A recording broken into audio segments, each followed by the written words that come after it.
George Fernandes, रामकुंडम की मैं biography पढ़ रहा था फर्नांडिस की। फर्नांडिस जब समाजवादी आंदोलन में सक्रिय हुए तो समाजवादी पार्टी ने एक रेजोल्यूशन दिया कि हम सरकार बनाएंगे और वैकल्पिक राजनीति करेंगे। तो फर्नांडिस को भी कहा गया शामिल हो जाओ इस पार्टी में। बोला वो तो ठीक है, लेकिन जब सरकार बनेगी तो प्रधानमंत्री तो नेहरू ही होगा, वही होना चाहिए। मैं क्यों कह रहा हूं ये सारी चीजें? आज की बौनी मानसिकता के लोग नेहरू के कद को समझ ही नहीं सकते हैं। अब 50 साल प्रधानमंत्री रह के देख लो, नेहरू नहीं बन पाओगे। अरे साहब, जवाहरलाल नेहरू बनना आसान नहीं है, बहुत मुश्किल है। उनके परिवार में भी कोई नेहरू नहीं बन पाया। तो जवाहरलाल नेहरू, और अक्सर चूंकि यहां कांग्रेस के बहुत लोग हैं, होना भी चाहिए, नेशनल पार्टी है। जवाहरलाल नेहरू महज कांग्रेस के नहीं है साहब, इस मुगालते में आप में से कोई मत रहिए। वो देश की विरासत है। जैसे बापू, अंबेडकर साहब है, पटेल है, पार्टियों के दायरे में मत बांधिए।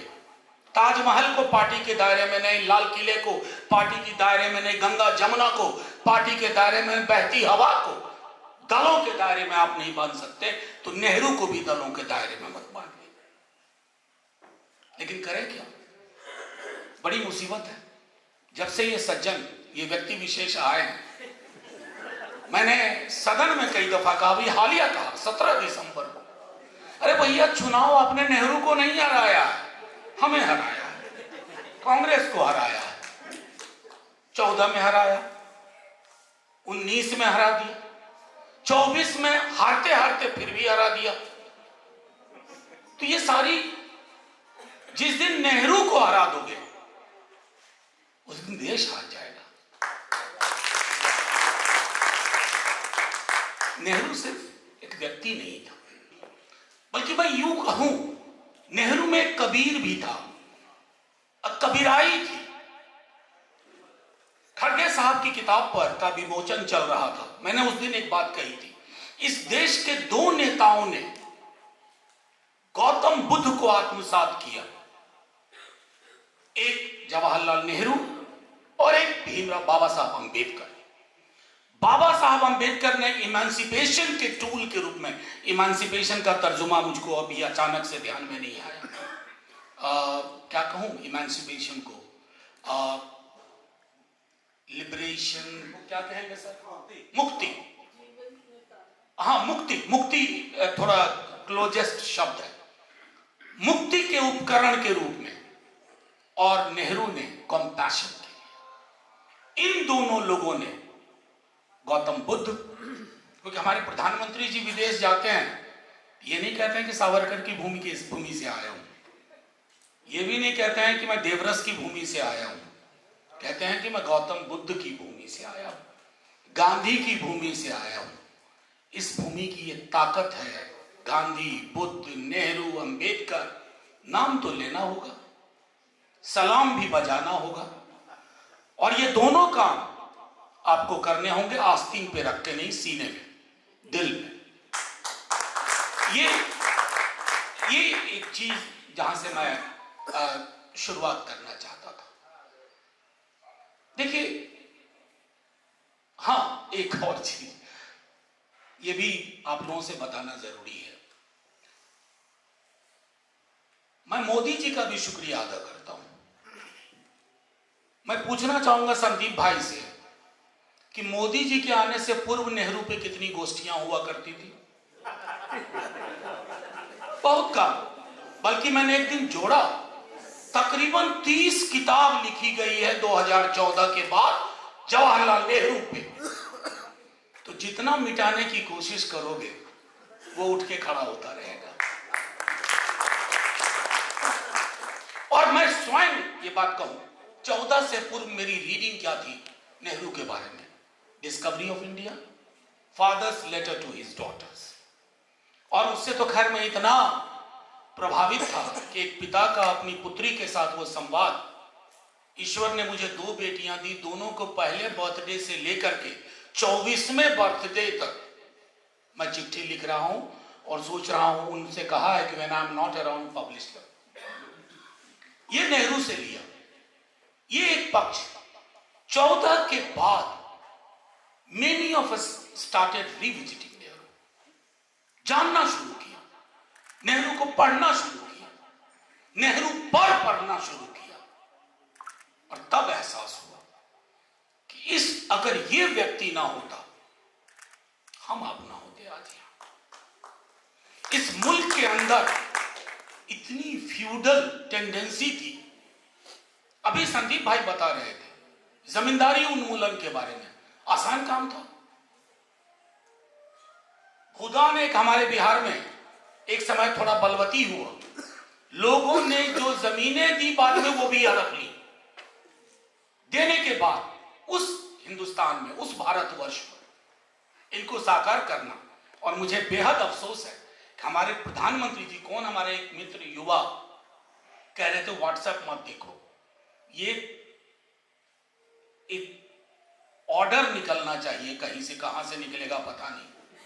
B where of WhatsApp information. हमारे प्रधानमंत्री जी तक वही पढ़ते नहीं।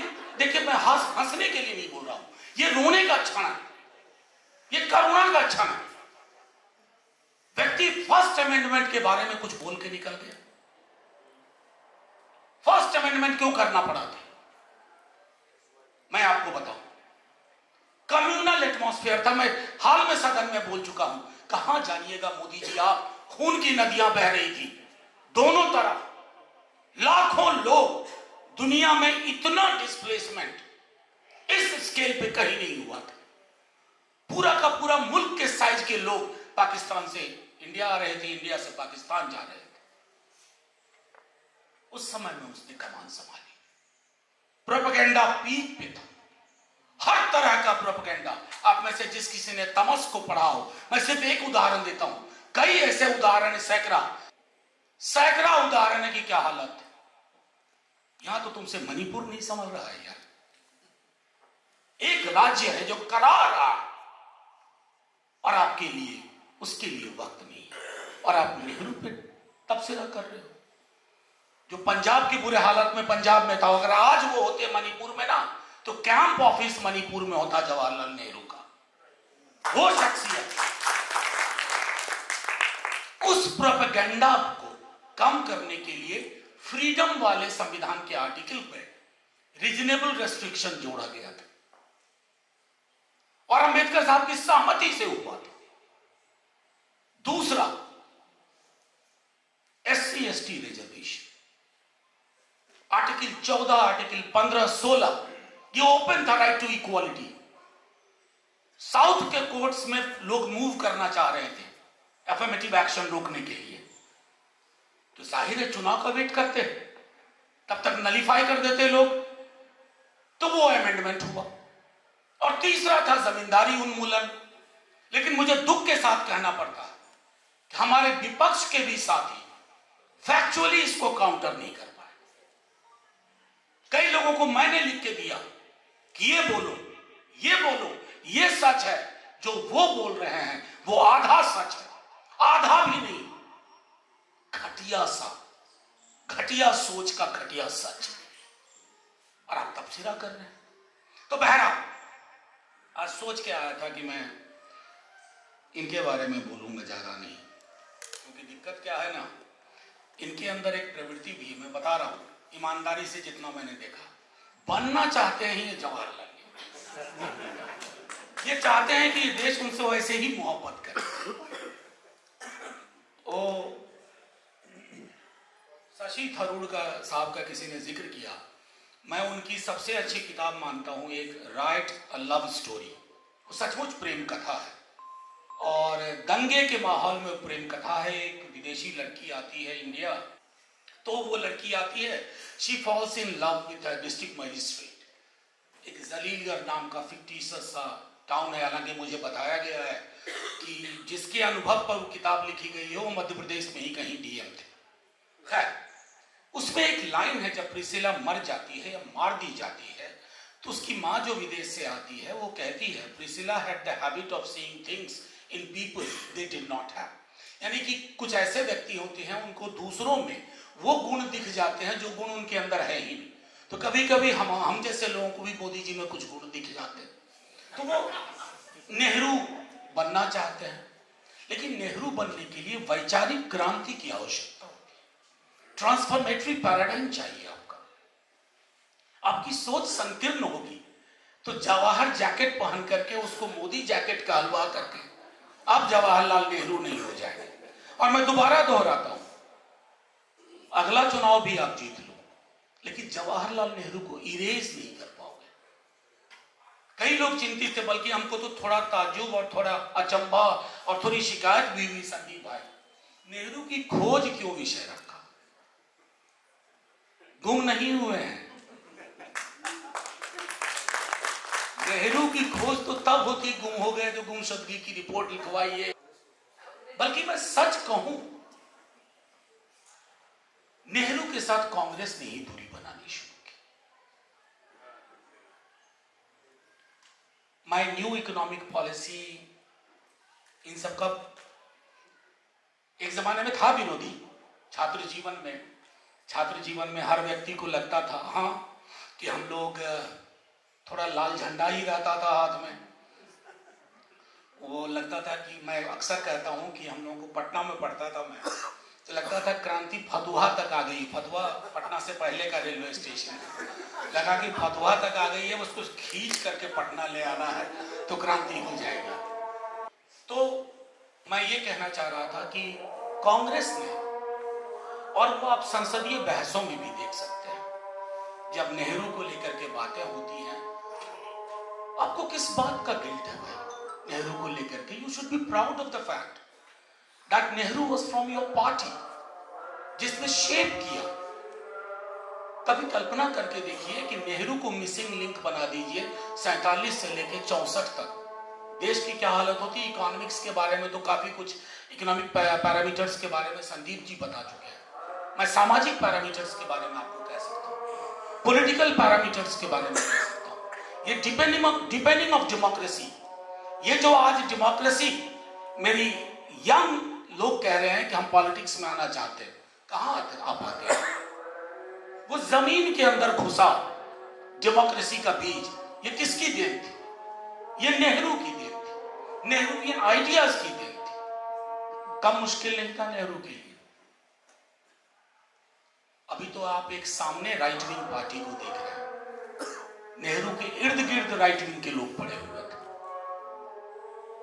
कभी मौका लगे तो एक किताब है Ayodhya the dark night, Dhirendra Jha ने लिखी है, मौका लगे तो पढ़िएगा उस किताब को, सब कुछ पता चल जाएगा। उनके चीफ मिनिस्टर से उनको डील करना कितना मुश्किल हो रहा था, उनकी चिट्ठियों में वो दर्द है। डिक्टेटर नहीं थे नेहरू, जानते थे कि फलाना चीफ मिनिस्टर बैकहैंड डीलिंग कर रहा है कम्युनल एलिमेंट्स के साथ, लेकिन उससे डेमोक्रेटिकली कैसे डील किया, ये नेहरू थे। आज कितने लोग कर पाएंगे? आज कितनों के अंदर मादा है? आलोचना के बारे में मेरी उस कलीग ने, यंग स्टूडेंट ने कहा, हम संदीप जी बाहर बात कर रहे थे, अपनी आलोचना खुद कर लेना, क्योंकि आलोचक नहीं थे। अपने आलोचकों को पास बिठा के बुलाना, उनसे सुनना। आज वाले को अगर मैं कुछ कह दूं उनके बारे में, मैंने बल्कि हाल में सदन में कहा, जेपी को कोट कर रहे थे इमरजेंसी पे ये लोग, मैंने कहा चलिए थोड़ा जेपी मैं भी पढ़ाता हूं। जेपी से नेहरू के क्या रिश्ते थे आप में से बहुत लोग जानते होंगे। He was darling of Jawaharlal Nehru. हर चिट्ठी भाई करके लिखते थे, डियर भाई, और इंदिरा जी को इंदू लिखते थे। तो इमरजेंसी में जो इंदिरा जी को चिट्ठी लिखी, वो इस बात पे लिखी, I am writing to you to remind what your father stood for.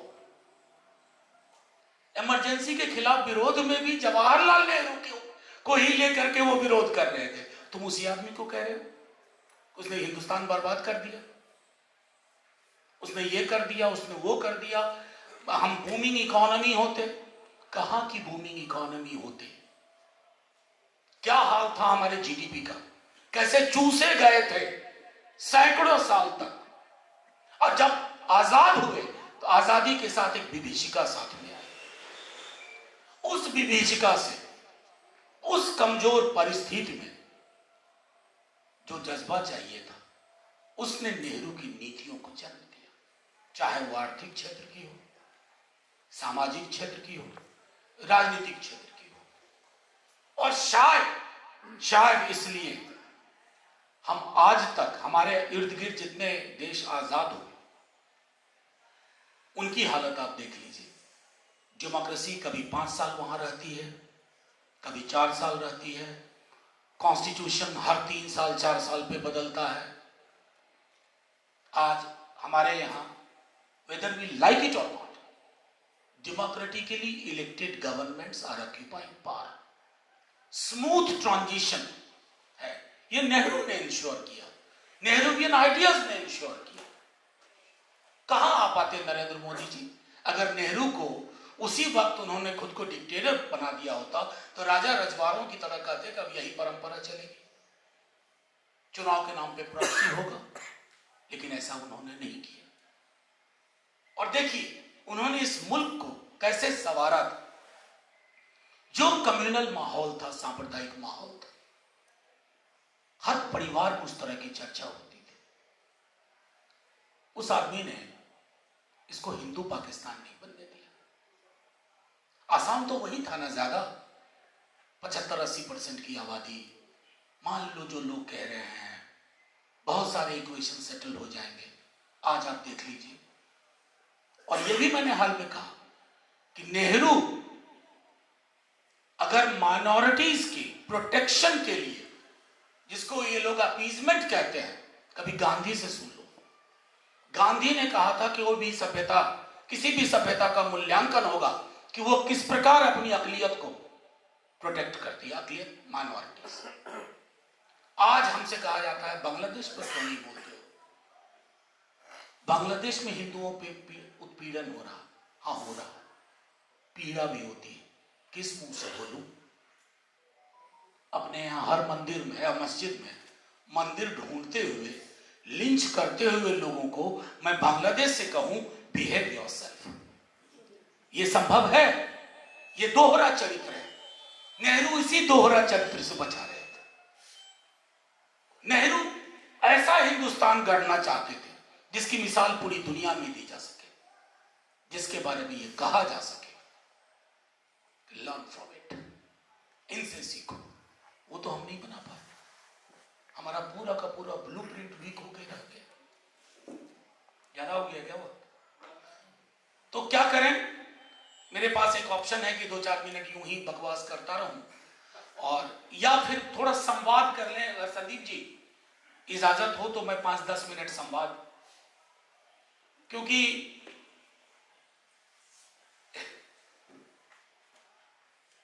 अभी थोड़ा और होना चाहिए। नहीं, मैं ये कह रहा था, बुढ़ापे की मोहब्बत बड़ी खतरनाक होती है। मुझे लगभग पोस्ट 40s नेहरू से मोहब्बत हुई है। ये सर चढ़ के बोल देता है तो मैं थोड़ा सा सावधान भी रहता हूं कि हौले हौले, धीरे धीरे।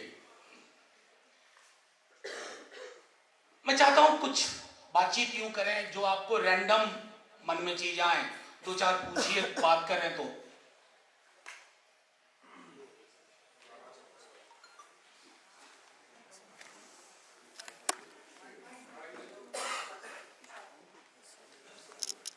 हाँ, इससे पहले कि आप सवाल पूछें, मैंने कहा ना कि ये जो पोस्ट 40s का फिनोमेना, लेट 40s का फिनोमेना है, उसकी वजह से मैंने क्या किया है, मेरे कमरे में जहां मैं बैठता हूँ, ऑफिस मेरा, तो मैंने पीछे 3 फ्रेम लगा रखे हैं। तीनों फ्रेम एक लकड़ी के क्या कहते हैं, खुटी पर 3 है। खुटी समझते हैं ना आप लोग, इसमें कपड़ा उपड़ा टांगते हैं उस तरह से। तो उसमें एक है गांधी, एक है नेहरू, एक है बाबा साहब।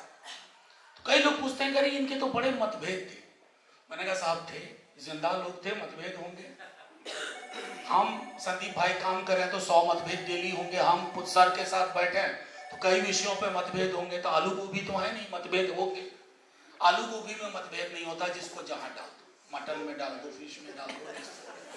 हाँ, लेकिन मैंने ये जरूर कहा कि अगर आज के हालात में ये तीनों वापस पृथ्वी पे आ जाएं, इंडिया ब्लॉक तो नहीं बोलूंगा, एक अलग अलायंस बना लेंगे तीनों मिलकर इनके खिलाफ। मतलब इंडिया ब्लॉक भी आ सकता है उसमें, लेकिन वो बिल्कुल होगा progressive alliance, Baba Saheb, Mahatma Gandhi, Jawaharlal Nehru, and they will fight election together. परिस्थितियों के हिसाब से चीजें तय होती है। आज जिस तरह के अंधे कुएं में हम लोग हैं, और सचमुच में इसमें मुझे कतई कहने में एक जरा भी लेश मात्र भी मुझे संकोच नहीं हो रहा है कि मेरी पार्लियामेंट बदल गई है, या यूं कहो कि इतनी बिगड़ गई है कि कल को संदीप जी की पार्टी भी पावर में आएगी तो उसके सामने दो विकल्प होगा, जैसे चल रहा चलने दो यार, क्या बुराई है, या रिपेयर करना होगा, और रिपेयर में 50 साल लगेंगे। Damage is too deep, damage is very severe. तो ऐसा नहीं है कि सरकार बदलने से, क्योंकि हवा खराब हो गई है, नफरत और घृणा हर गली मोहल्ले में। दो चीजें पीडीएस के साथ बिक रही है, पीडीएस के साथ जा रही है फ्री में। वो कहते हैं ना फ्री में अनाज, तो साथ में दो चीजें और फ्री में जा रही है, जिसका जिक्र ओपनली नहीं होता। और एक है गुस्सा या आक्रोश, और एक है डर। ये डर का गणतंत्र हो गया। हर व्यक्ति दूसरे से डरा हुआ है, हर व्यक्ति को गुस्सा है, अभी मुसलमानों से है।